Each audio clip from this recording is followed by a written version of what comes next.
Good morning, everybody.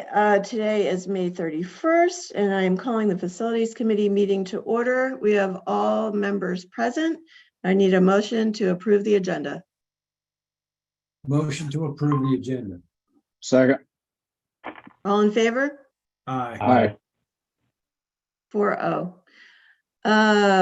Open session meeting minutes. I need a motion to approve the meeting minutes from last meeting. Motion to approve the minutes. Second. All in favor? Aye. Aye. Okay, 4-0. East Elementary GMP. Mr. Moore. Yes, thank you, Madam Chairman. Good morning, everyone. We have your information in your packet for the East Elementary School GMP.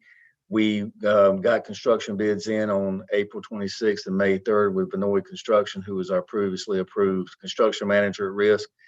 Those bids came in, the GMP, at a little over 39.3 million, bringing the total project cost, which includes testing, design, commissioning, furniture, technology, those soft costs that go along, brings the total project cost to $43,078,221. This takes us over our estimated budget by a little under 4.5 million. We are proposing this to you today. We have to date performed about $530,000 worth of value engineering, and we're continuing to investigate other methods. We're also discussing with county staff about avenues for additional funding to fund these overages, and should have that information available to you within a week. Does anyone have any questions?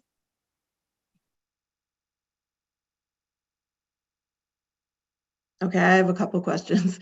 I just want to be sure that when we're making these decisions in terms of having to change line items, like for instance, and this may seem basic, but instead of installing Bermuda sod, we're seeding and strawing, or instead of doing an aluminum fence with masonry columns, we're going to do a chain link fence. Before we completely make those changes, like, let's work with the county to see, if there's a possibility that that can still get funded the way, originally it was intended.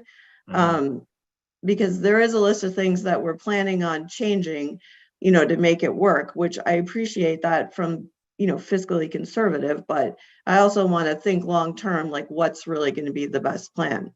Right. Yeah, that's a very good point.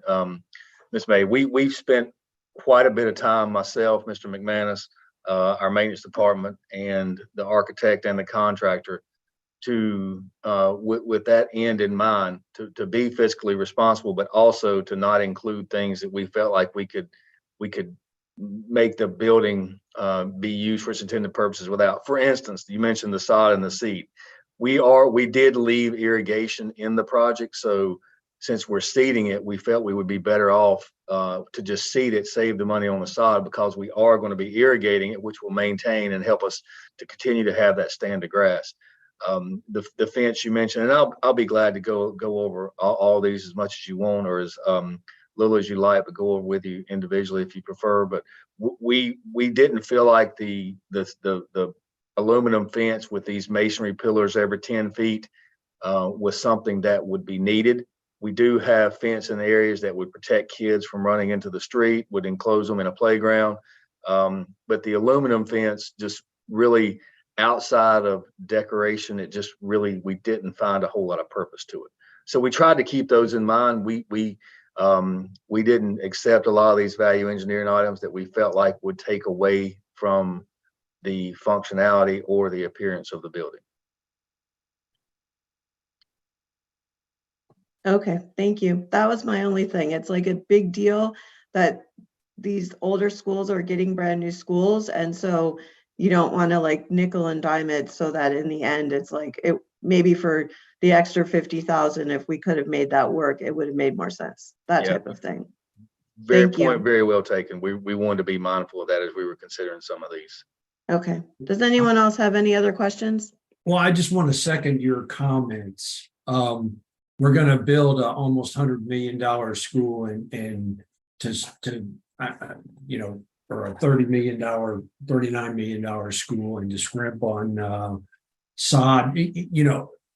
having unfortunately worked with Bermuda, it really depends on the time of the year that you're going to be able to seed that out there to make it grow. And the last thing I want is a bunch of mud sitting out there in front of our brand new school. So I just want to second Ms. May's comments that value engineering is fine, but I don't want to spoil the quality of the overall school by just a couple items that we decided to cut out or change. So I would ask you to just second her comments, to just be mindful of that. Certainly will. Okay, I need a motion to send this to the full board. Motion to send this plan to the full board for approval. Second. All in favor? Aye. Aye. Aye. Okay, 4-0. Sardis Elementary, Mr. McManus. Hi, good morning, everyone. Yes, we received bids on May 16th for the kitchen plumbing replacement at Sardis Elementary School. Jay Taylor was the one and only bidder, therefore the lowest bidder. And that came in at $295. We are requesting the alternate one to reroute the lift pump line. So again, that total is $295,000. And so we request approval to move forward to the full board in the amount of $295 to Jay Taylor. Any questions?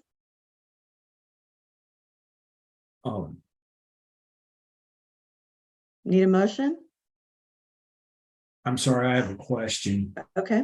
Danny, is there any reason you can think of, or the work demands such that it eliminated a lot of folks from being of interest to bid on this project? Yes, sir. Because a lot of plumbing crews have already scheduled their summer work. And this came to a surprise to us. Normally, we would have already had this together bid and ready to go for summer, but it was obviously found during a spring break repair. And so we moved forward with it as quickly as possible. I'm making motion to send to the full board for approval. Second. All in favor? Aye. 4-0. Okay, informational items, cell phone coverage. We have Mr. Parker here, and they're going to talk a little bit about two of our high schools and some of the cell phone coverage issues we're having. Good morning, Madam Chair, Ms. May, and board members. Today, I just wanted to highlight what we have completed from Technology Services to provide an enhanced cell phone connection within our brick and mortar buildings. As you know, connectivity is always important, whether you're at home or in our schools, and remain connected to your guardians or parents is even the utmost importance.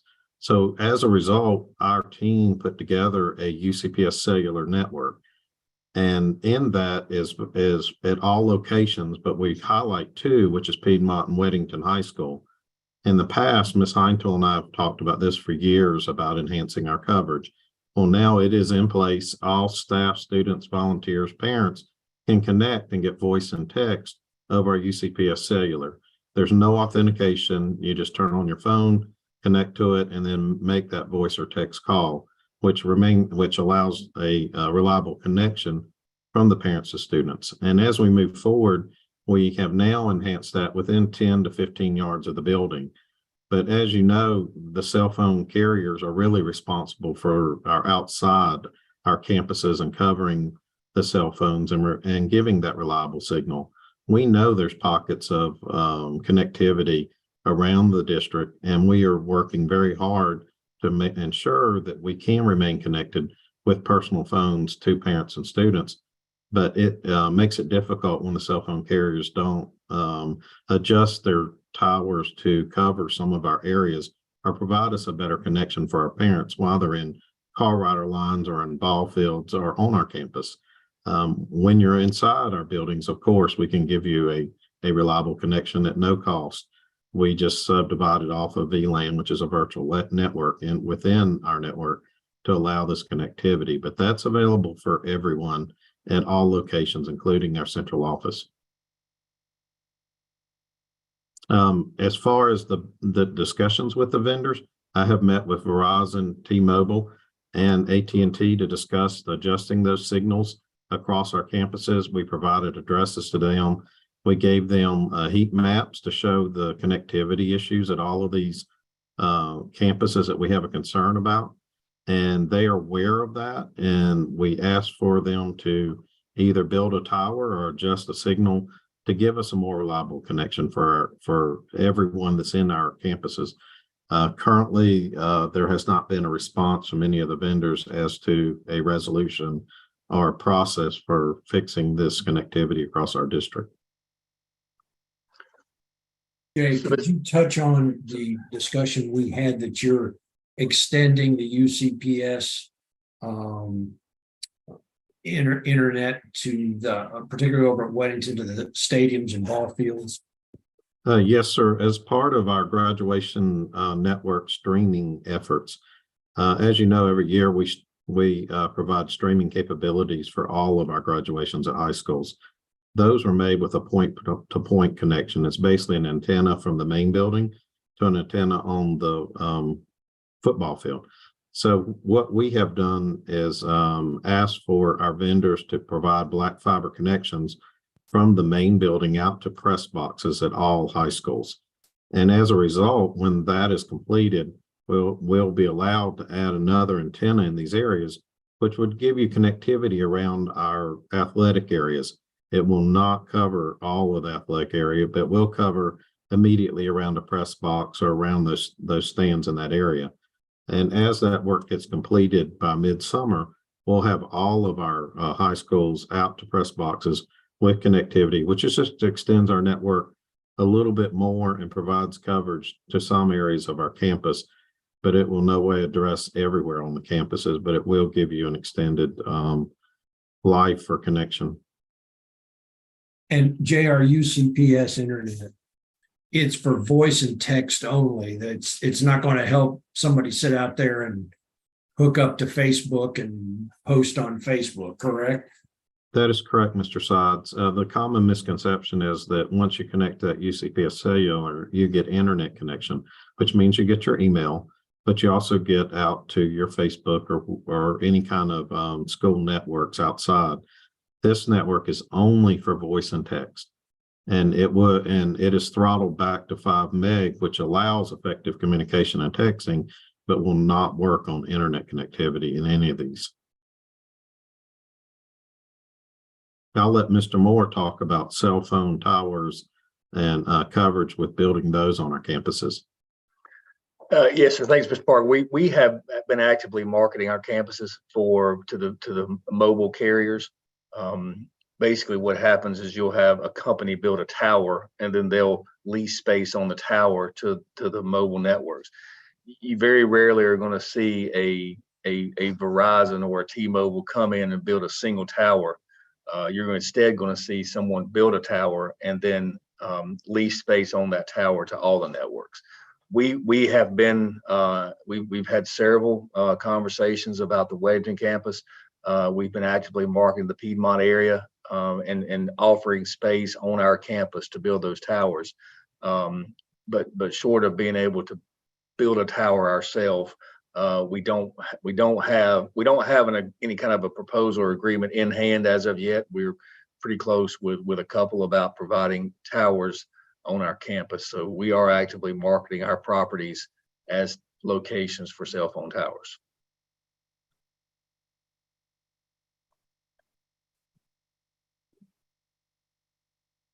Does anyone have any questions? I'm just a comment. This is a safety issue that I take very seriously. The taxpayers are spending hundreds of thousands, millions for SRO officers and other safety items, improvements that we've made in our schools. But literally, we have a high school that someone could be sitting out in the car rider line and couldn't communicate with their child inside the school in the event of an emergency. And it's up to the cell phone providers to really make this happen. We're not in the cell phone business. We're not in the cell phone tower business. This is something that private industry has to take into account. And I'm going to talk with our board chair leadership about any other actions we can propose to force the issue. It's just unacceptable in this day and time in one of the fastest growing counties of North Carolina that we have these gaps. Well, and this may be a ridiculous question, but I mean, if families are finding this to be an issue, they should be also contacting like the cell phone carriers, right? To complain about it. And maybe if enough people complain to the cell phone carriers, something will happen. Because I know, as you mentioned, Ms. Heintal, like for years, you've been working together to try to get something done at Weddington. I basically was at their graduation last year, and at the stadium, like it's zero. Like you literally cannot do anything at the stadium. You know, this was at that time. So I feel like it's important for families to know that we've really done everything we possibly can do. And we really need, if they're feeling like it's an issue, to go to the cell phone carriers to try to advocate. And we'll do the same as Gary's suggesting, you know, potentially with a resolution, but it is a safety issue. I agree on that. Hey, And we Jay, want to make sure that all our schools, you know, I know that you're doing that, but make sure that we're looking into all the schools in terms of if there's an issue. I have one question for Jay if he's available. Yes, sir. I know with cell phone now, they're not typically building large towers much anymore. They're building more smaller 5G type antennas. Mhm. With that, is there any way we can work with the cell phone providers to get more smaller antennas in some locations?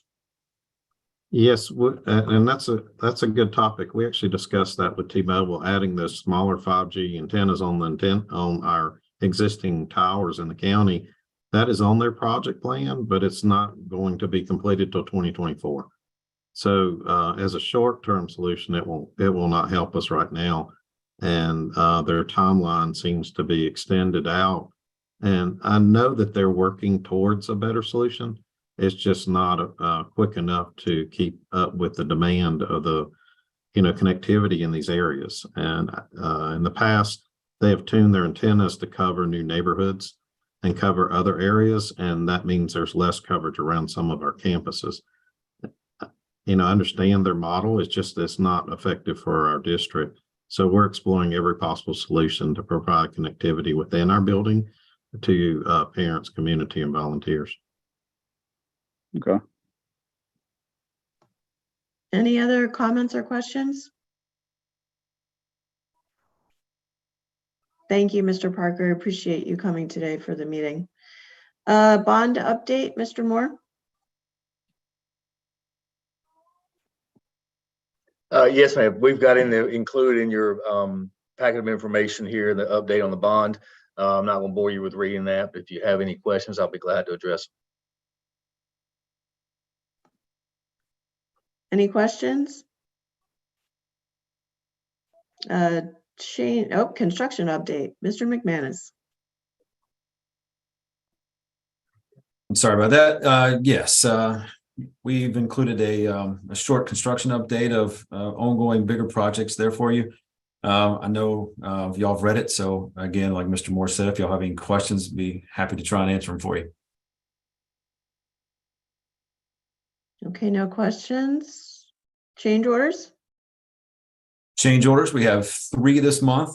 These are all good change orders. Lauren and I tried to add enough description so they're self-explanatory.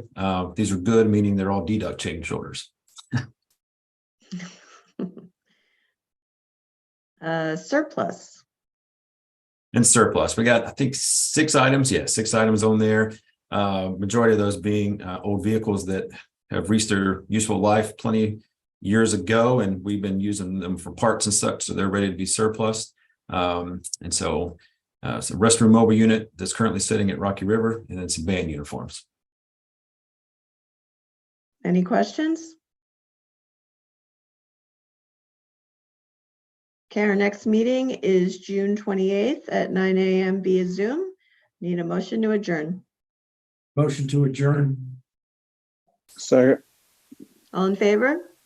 Aye. Aye. Okay, 4-0.